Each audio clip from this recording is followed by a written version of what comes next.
ఇప్పుడు ఎవరైనా మన ఇంటికి వస్తే ముందుగా ఒక ఆసనం అనేది వేస్తాం, కూర్చోడానికి కుర్చీ లాంటిది అలాంటిది వేస్తాం.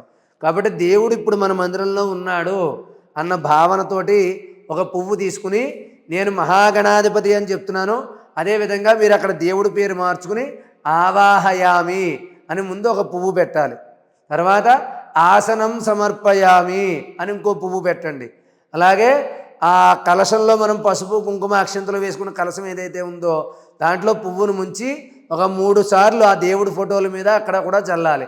స్నానం సమర్పయామి అని చెప్పి అలా 3 సార్లు నీళ్లు చల్లండి. తర్వాత మీ దగ్గర ఉన్నటువంటి పువ్వులతో వస్త్రం సమర్పయామి, పుష్పం సమర్పయామి. అలాగే ఒక పువ్వు తీసుకుని గంధం తీసుకుని దాన్ని నీళ్ళల్లో ఇలా కలిపి ఆ గంధంలో పువ్వును ముంచి నేను గణపతయే నమః గంధం సమర్పయామి అంటే అక్కడ మీరు ఏ దేవుడు పూజ చేస్తున్నా దేవుడి పేరు మార్చుకోండి అక్కడ.